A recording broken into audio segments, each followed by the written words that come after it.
prezados irmãos, amigos desta casa abençoada de Simão Pedro,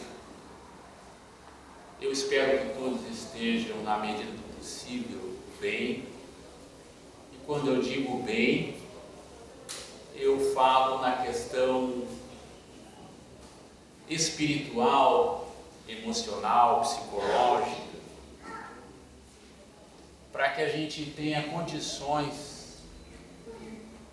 de, ao nos apresentarmos a este banquete espiritual, que são sempre essas oportunidades que a bondade divina nos permite trazer aos irmãos, que a gente tenha condições, tranquilidade, serenidade, para absorver um pouquinho que seja das lições que vêm do alto, nos auxiliando no nosso dia a dia.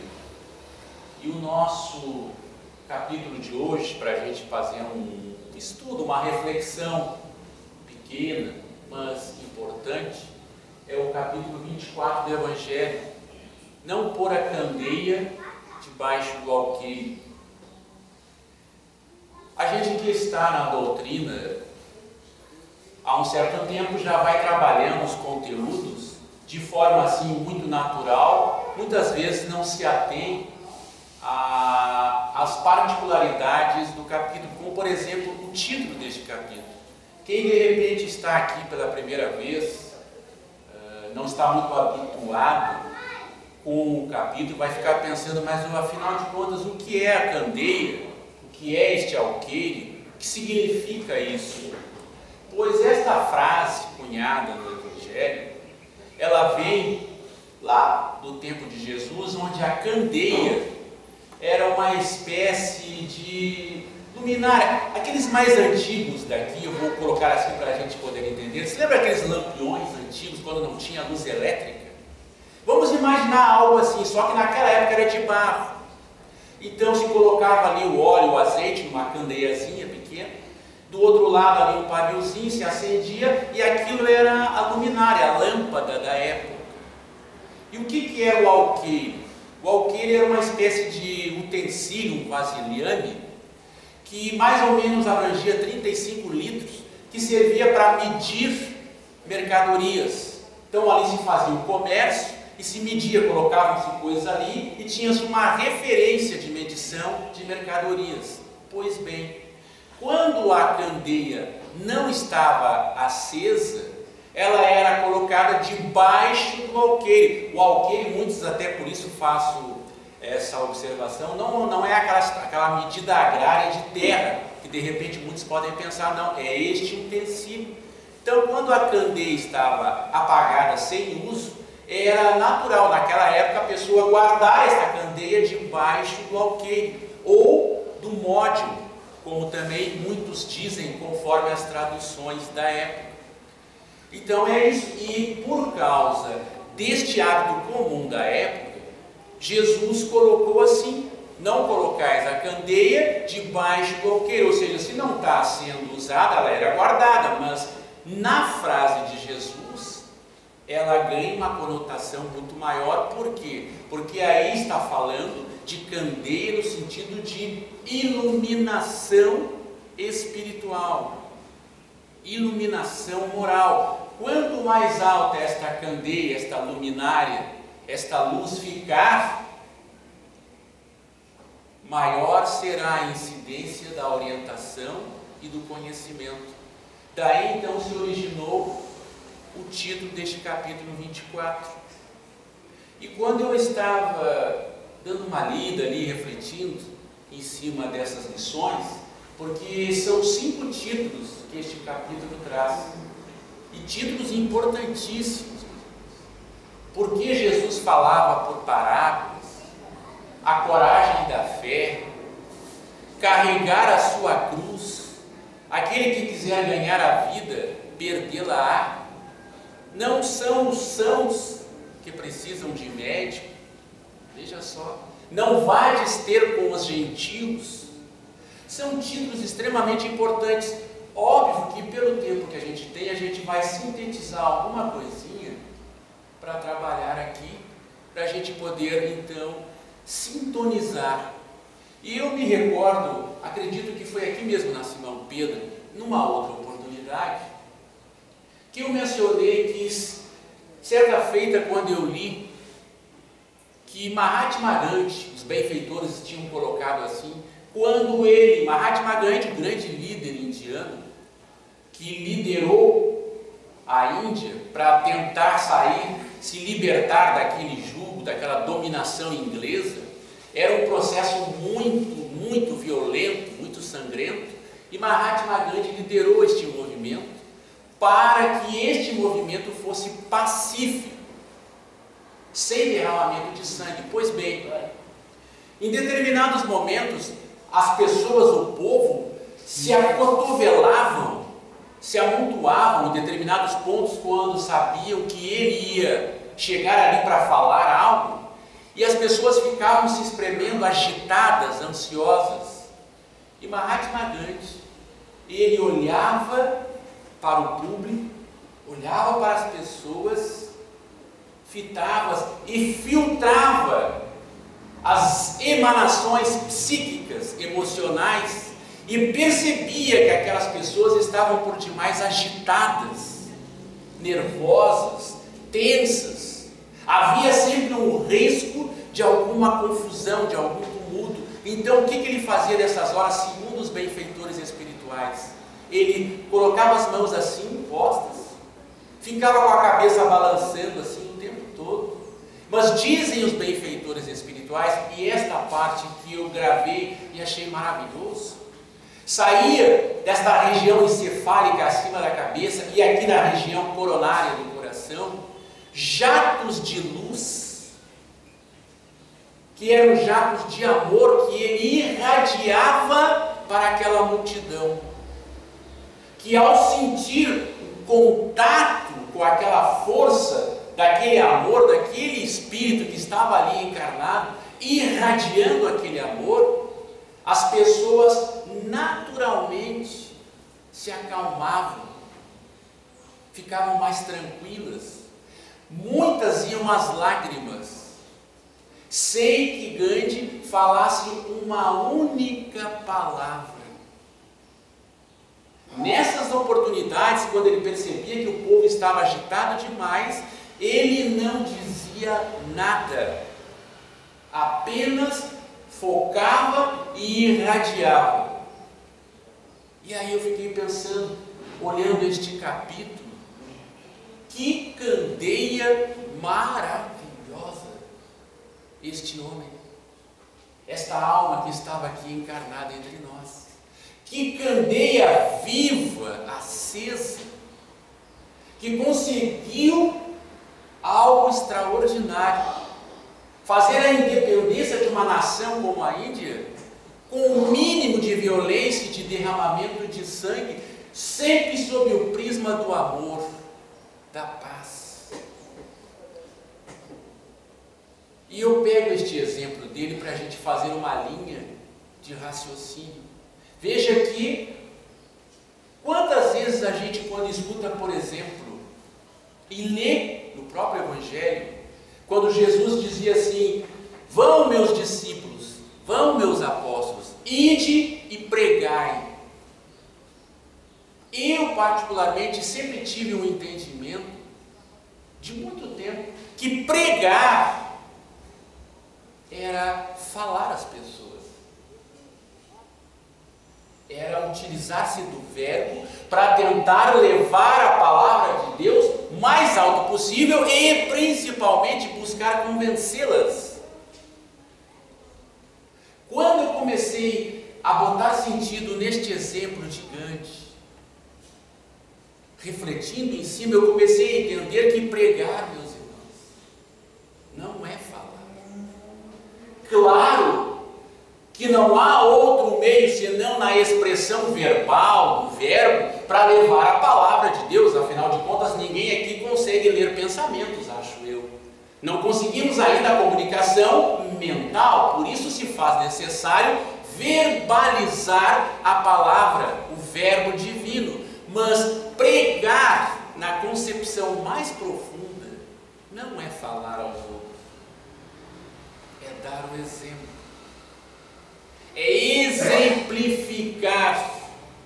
E aí então, porque uma coisa leva a outra, existe uma frase antiga atribuída a São Francisco de Assis, porém não confirmada que seja de fato de autoria dele, que diz o seguinte: ide e pregai o tempo todo, e se necessário, utilizai as palavras. Ora, ide e pregai o tempo todo, e se necessário, utilizai as palavras. Vejam que, sendo ou não de autoria de Francisco de Assis esta frase, não importa. A gente pode pensar esta frase e começar a elaborar alguns conceitos importantíssimos. O que está querendo dizer esta frase? Que se nós começarmos a falar, a expor, a verbalizar as realidades do céu, e não houver um mínimo de coerência, de harmonia, de sintonia entre aquele que fala e aquele que vai agir ao mesmo tempo, que vai fazer ao mesmo tempo, isto cheira profundamente a hipocrisia. Será uma grande hipocrisia falar, dizer coisas e não buscar, na medida do possível, pelo menos refletir e se esforçar para entender essas mensagens divinas. Por isso, cresce em grande responsabilidade estas atividades que a gente vem, eu sempre gosto de dizer, atrevidamente, corajosamente, se expondo e se colocando para falar para os irmãos. Porque a gente se coloca numa vitrine, e não é vitrine apenas material, é uma vitrine espiritual. São os dois planos da vida que nos estão observando atentamente os movimentos. E eu posso ser uma candeia apagada ou uma candeia acesa. Porém, não se enganem, meus irmãos. Todos nós que estamos aqui somos candeias. Não se iludam. Mas eu não subo numa tribuna espírita, eu não prego a palavra, eu não falo nada, eu fico na minha. Não se iludam com isso. Porque o que nós estamos falando é: vai e pregue, e se necessário, utilize palavras. Ou seja, isto já abrange um leque de situações que todos nós nos enquadramos. Eu tenho diversas oportunidades de ser candeia, luz, luminária, na minha existência, onde Deus me situou, dentro das realidades e situações que eu vivencio. Eu tenho esta bendita oportunidade, e eu não preciso dizer uma palavra, porque o tempo todo, pares de olhos e ouvidos ao nosso lado, à nossa volta, nos estarão espreitando as atitudes, seja no lar, na família, seja no trabalho, na escola, na faculdade, no campo, na praia, no lazer, onde quer que nós estejamos, nós temos o potencial de sermos essas candeias. Ou a colocamos debaixo do alqueire, ou a erguemos. Daí a responsabilidade de estarmos aqui neste momento. Daí o porquê do título, por exemplo, que tem aqui no Evangelho, que diz o seguinte: não são os sãos que precisam de médico. E quando a gente ouve esta frase, a gente automaticamente já associa essa questão à saúde física, à saúde do corpo. Aquele imprudente, aquele que não é precavido, numa análise muito rápida vai pensar: graças a Deus eu não preciso de médico porque estou bem fisicamente, estou vendendo saúde, graças a Deus. Mas não podemos esquecer que a doutrina espírita não veio à Terra para falar a pedaços de corpos físicos que a terra e o pó vão consumir a qualquer momento.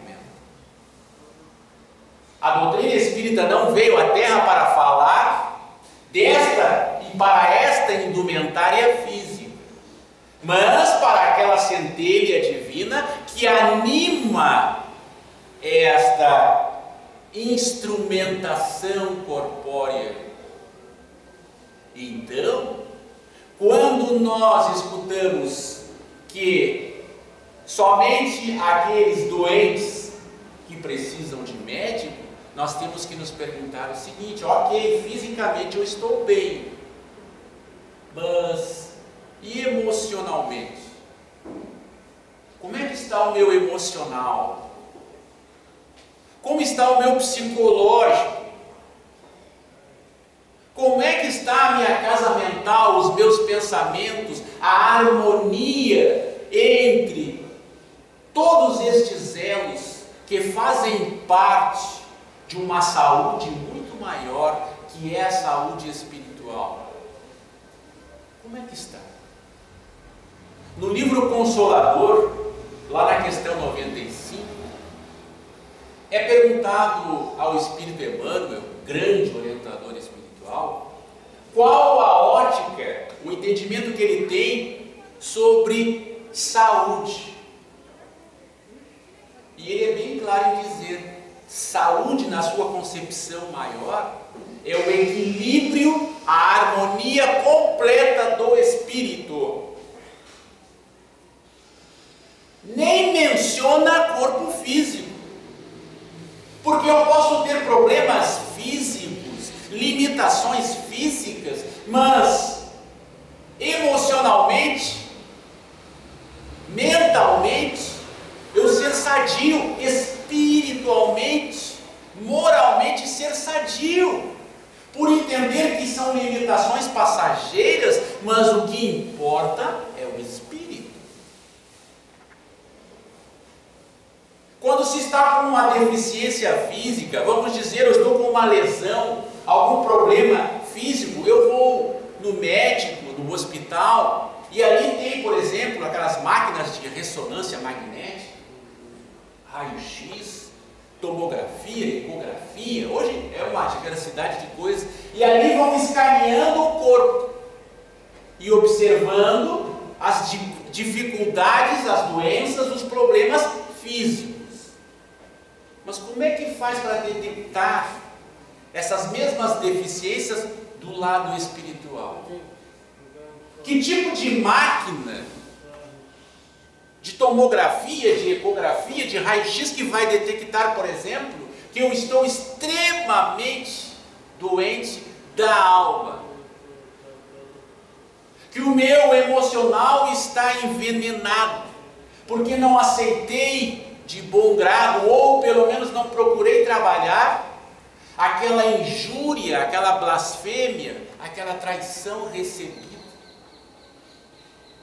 Que máquina vai detectar que o meu psicológico está tumultuadíssimo, porque eu não consigo lidar com a questão do relacionamento, ou com a minha companheira, ou com o meu companheiro, ou com meus filhos, ou com o vizinho, ou com este, ou com aquele, ou com o meu colega de trabalho, o meu patrão, o meu chefe, não importa.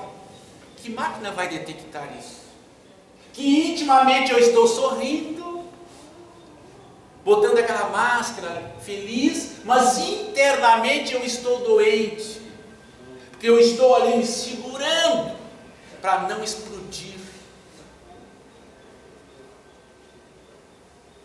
Esses são os doentes para os quais a doutrina espírita veio à Terra, para procurar nos auxiliar neste processo de dentro para fora.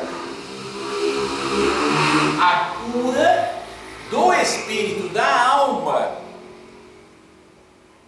Porque Jesus já disse: mais vale aquele que entre no reino do céu sem um olho, do que este mesmo olho sirva de escândalo.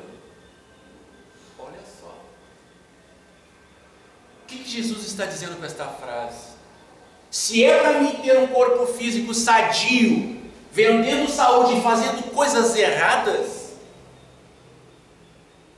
e atropelando as questões morais, espirituais, fazendo só maldade, só erro, só criando confusão e problemas para a sociedade e aqueles que estão à minha volta, então é melhor que se arranque o olho, o braço, a perna, que eu perca a saúde física para ganhar a saúde da alma. Olha só a visão espiritual que incide sobre um tema tão importante como este. E é muito importante, porque isso aí já vai ir de encontro também com, aqui diz no capítulo, a questão da coragem da fé. Mas antes da coragem da fé, este capítulo aqui ele vai falar sobre carregar a vossa cruz. Aquele que quiser ganhar a vida, perdê-la. Veja só. Quantos, agora nesse momento que a gente está aqui falando, vendem saúde, mas estão doentes da alma, fazendo coisas que, quando o corpo perecer e ficar só o espírito, será um grande problema. Carregar a vossa cruz. Aquele que quiser ganhar a vida, perdê-la. O que significa isso na prática? Quando não buscamos focar equilibradamente as duas coisas, saúde física, saúde espiritual. Não existe uma coisa e depois a outra. Não existe. Eu não tenho como ser bem de saúde física e ser bem também espiritualmente se não houver uma harmonia, um entendimento, um esforço para que isto ocorra. Porque se houver um problema espiritual, isto vai se refletir no corpo. Se houver um problema no corpo, isso vai se refletir no espiritual. E quando a gente escuta assim, carregar a cruz, quando a gente lembra Jesus carregando aquele madeiro pesadíssimo, nossa Senhora, muitas vezes eu era um desses, eu associava aquela cruz de Jesus como se fosse também a minha cruz. Eu entendia assim, bom, Jesus carregou aquela cruz pesada, eu também vou carregar. Mas não é bem assim, meus irmãos. Aquela cruz do Cristo não tem nada a ver com a nossa cruz. Nada a ver. A cruz dele são dois pares, é um par de asas gigantesco, subindo para cima, para o alto, em direção ao Pai, porque ele é um ser de luz. Então aquele madeiro, aquela cruz, é aquele par de asas maravilhoso que está ascendendo para cima. A cruz dele é totalmente diferente da nossa, porque a nossa cruz é um par de algemas que nos aprisionam à terra, para que nós façamos as devidas reparações a seu tempo. nos espelhando nele, mas não confundindo a cruz dele com a nossa. E por confundirmos muitas vezes a cruz do Mestre com a nossa cruz, que não tem nada a ver, uma vez que ele está subindo, ascendendo sempre, nós estamos aqui prisioneiros ainda das nossas imperfeições, é que muitas vezes a gente cai no erro, na tentação de dizer o seguinte: olha só, eu estou com um determinado problema, a minha família está com um determinado problema, uma situação muito grave, e eu oro, e as coisas dão tudo errado, não dá nada certo. Quanto mais eu oro, parece que as coisas mais para trás vão. É como se Deus tapasse os ouvidos e não me ouvisse. Mas não é bem assim. Porque as coisas não funcionam assim. Porque quando a gente buscar a prece, a oração, na fé, nós temos que primeiro orar, confiar e aguardar. São três coisas, são três tempos distintos: orar, confiar e aguardar. Por quê? Porque na medida em que nós oramos, nos colocamos em sintonia com o alto, ok. Mas como temos situações embaraçosas com as leis de Deus para resolver, essa nossa prece, oração, vai chegar aos departamentos superiores, a estes postos avançados da espiritualidade, e lá eles vão então analisar o que seria melhor para mim, o que seria melhor para o outro, para o outro, para o outro. E as respostas nunca são iguais para todo mundo. E quando eu não entendo que eu tenho que aguardar confiante, o que acontece?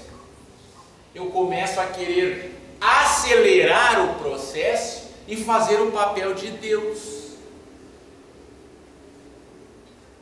E quando é que eu faço o papel de Deus?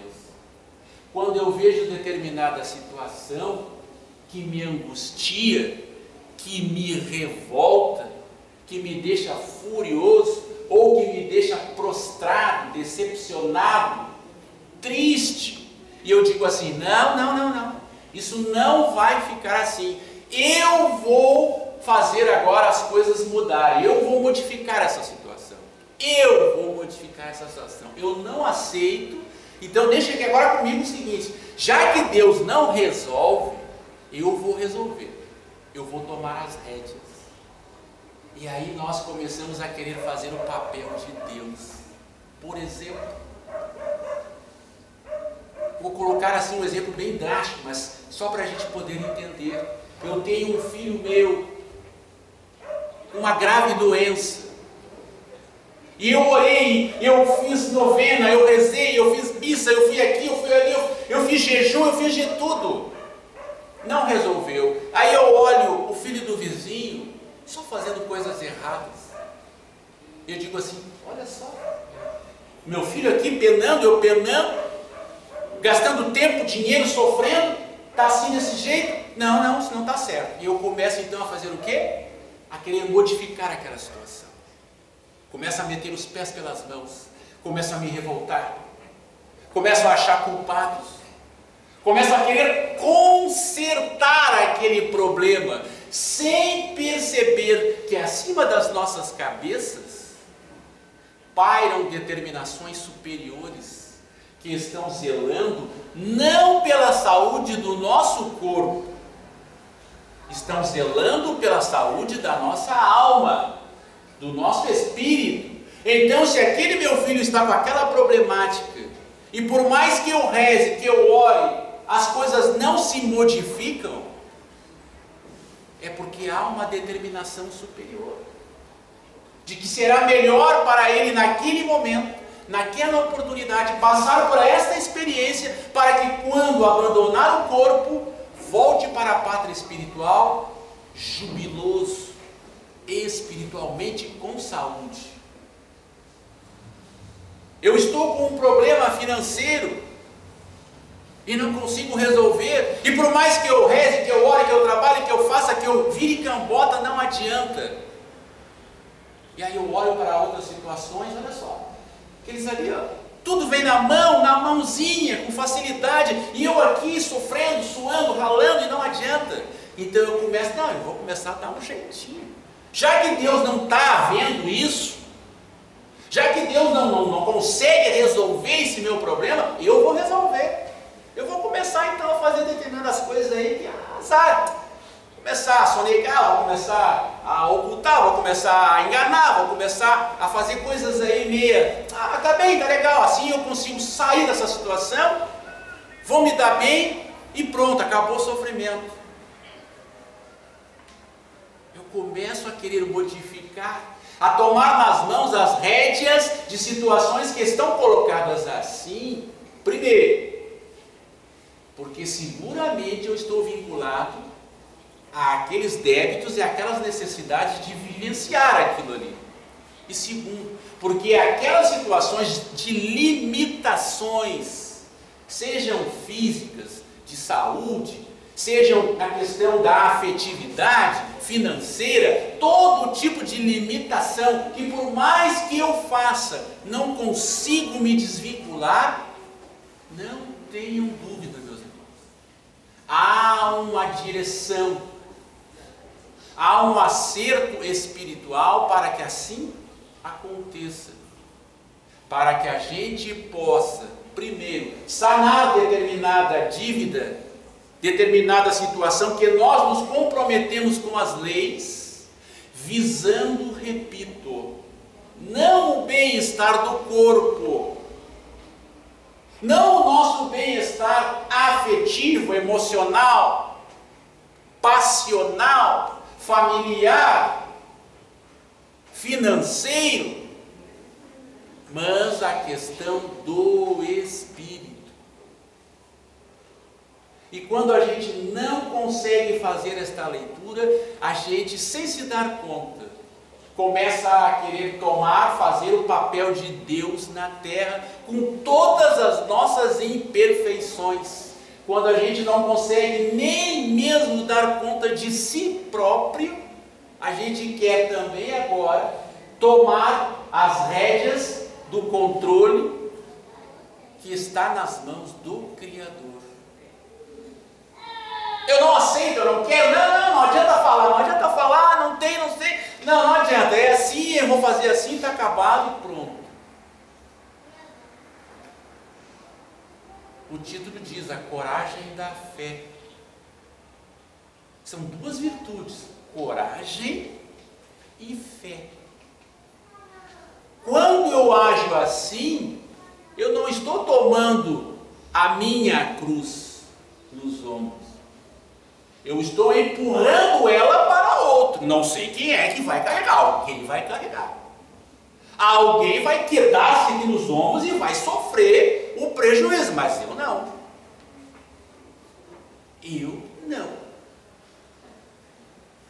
E aí começa este processo doentio, que quando a gente se dá conta, nos transformamos em candeias apagadas, onde quer que estejamos, porque os testemunhos que nós damos o tempo todo são de indisciplina, invigilância, insegurança, desânimo, desespero, tristeza, melancolia, revolta, ódio. E aí a gente entra no que está no capítulo aqui, quando Jesus diz logo no início aqui, por que o mestre falava por parábolas? Porque ouvindo, eles não escutam, vendo, não enxergam. Por isso vos falo por parábolas. Pois nós, quando digo nós, meus irmãos, falo da humanidade de uma maneira geral, é exatamente assim que acontece. Ouvindo o verbo divino, não escutam, não entendem, não conseguem fazer a tradução, a leitura, vendo a realidade das coisas, não enxergam. E aí, a gente começa a transformar a nossa existência numa situação penosa, absolutamente penosa. E não haveria necessidade de assim ser. Então vejam, meus irmãos, como é delicada essa questão. Não vades aos gentios, como está aqui neste capítulo. Não ir aos gentios significa não entrar em confronto de opiniões e de ideias com aqueles que não concordam com a gente, que neste primeiro momento não nos entendem. Vai chegar o momento também deles, mas a partir de mim, eu tenho que acender esta candeia e colocá-la lá em cima no velador, para que ela possa iluminar consciências. Eu sempre me preocupei muito com essas questões de exposição pública, de falar para as pessoas, por um motivo muito simples, meus irmãos. Porque falar às pessoas, ditar regras, normas, isso é uma bobagem muito grande, é um equívoco muito grande. Porque essas situações morais e espirituais não são uma fórmula de bolo que tu pega e dá ali para a pessoa, ó, toma aqui, ó, tá aqui a fórmula do bolo, agora vai e faz. Não é assim. Não funciona assim. Porque cada um está num momento, num estágio de entendimento e de assimilação. O que eu estou falando aqui, cada um vai entender, interpretar, fazer a leitura de acordo com o que tiver dentro de si, de alcance dentro de si. Talvez uns vão dizer, não, realmente, eu nunca pensei por este lado. Já outros vão dizer, não, mas não é bem assim. Não. E há que se respeitar isso, porque não é uma fórmula de bolo pronto. Nós estamos falando de valores espirituais, de valores morais. Eu me recordo, porque esta casa aqui, graças a Deus, foi onde eu comecei desde pequeno, ali do outro lado. Quando eu ficava ali ainda criança, e via os nossos irmãos expositores subindo na tribuna e falando, e eu ficava lá no fundo, bem escondidinho lá no fundo, quietinho, para que ninguém me enxergasse, e ficava pensando, Deus me livre, um dia eu falar para alguém, mas Deus, só de pensar eu tremia, Deus me livre, mas não quero nem saber disso, e ficava olhando assim, embevecido, aqueles irmãos falando e colocando, e eu pensando, mas nunca na minha vida, nunca, eu não me via de jeito nenhum, nunca. Pois é. Da mesma forma que eu fui crescendo e pensando, meu sonho profissionalmente era ser policial rodoviário federal. Era o meu sonho. Meus irmãos, nem perto disso passei. O meu sonho era ter uma família X, uma situação emocional, de familiar X. Foi bem diferente, as coisas não aconteceram como eu imaginava. No campo financeiro, quem não sonha coisas grandiosas, boas, saudáveis, não foi assim, não é assim, não está sendo assim. Por quê? Porque acima das nossas cabeças pendem diretrizes que estão vendo o que é melhor para nós espiritualmente e não materialmente.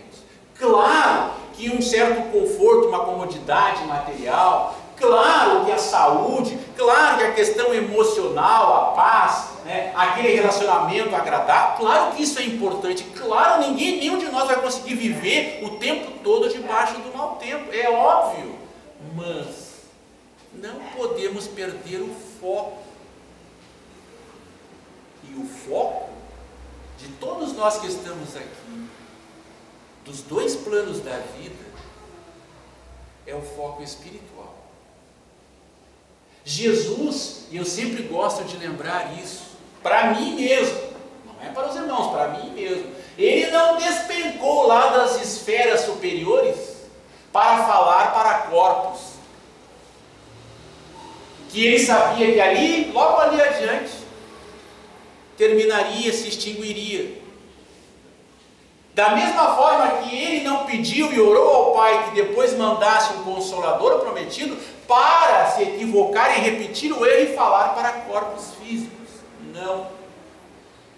É para almas e espíritos imortais. Então vejam, meus irmãos, nesse pequeno espaço de minutos que a gente vai trabalhando assim, dando pinceladas, porque a gente nem tem condições de entrar profundamente, é apenas algumas pinceladas. Quantas coisas para nós refletirmos, quantas situações para nós refletirmos. Quando as situações acontecerem, e acontecem a todo tempo, que não vão de encontro aos nossos interesses, tenhamos a coragem da fé. Tenhamos a coragem da fé, do entendimento de que, bom, se as coisas não estão acontecendo como eu gostaria, como eu previa, como eu sempre quis, é porque há algo acima de mim, me levando a uma outra situação. Não vamos nos desesperar, porque segundo Jesus, o desespero só confirma a enfermidade da alma. Sem desespero, meus irmãos. Vamos nos esforçar para evitar o desânimo, a tristeza. Vamos dar glórias a Deus por estarmos aqui. Se não temos o corpo físico que queríamos, se não somos tão belos como gostaríamos, se não temos a família que a gente sempre sonhou, se não temos a condição financeira que a gente sempre quis, se não temos os laços afetivos que a gente sempre quis desde pequeno, ok. Mas nós temos o principal, nós temos a orientação e o esclarecimento. Porque todos nós que estamos aqui, queridos irmãos, temos uma destinação, todos nós, e a destinação é maravilhosa, e nenhum de nós poderá fugir ou se omitir. Nós vamos chegar um dia à perfeição relativa a que fomos destinados por Deus, mas para isso é preciso atentarmos também para este capítulo. Onde quer que estejamos, com quem quer que estejamos, seremos sempre candeias. Só tem um detalhe: poderemos ser candeias apagadas, escondidas debaixo de ok, ou candeias acesas em cima do velador. Mas uma coisa é certa: sempre estaremos sendo espreitados por pares de olhos e ouvidos dos dois planos da vida. Sempre teremos pessoas queridas dos dois planos da vida rezando e orando por nós, para que a gente se dê bem, para que a gente consiga se dar bem espiritualmente, moralmente aqui. Aquelas almas queridas que partiram e muitas vezes a gente chora por elas saudosas, estão lá torcendo por nós, vibrando por nós, como os mentores espirituais que aqui estão, desta casa abençoada de Simão Pedro. Estão torcendo por cada um de nós, vibrando por cada um de nós, porque o principal nós já temos, estamos recebendo aqui neste momento. Então, meus irmãos, se vamos ser candeias acesas e vivas, se vamos ser candeias apagadas e ocultas, está em cada um de nós. Fiquemos com o Mestre Jesus, que possamos refletir sobre essas passagens tão rápidas, essas reflexões tão rápidas, mas podem acreditar, meus irmãos, o Mestre Jesus não mentiu quando ele nos prometeu que que o reino dos céus será de cada um de nós, se nos esforçarmos para isso. Obrigado pela atenção de todos, muita paz.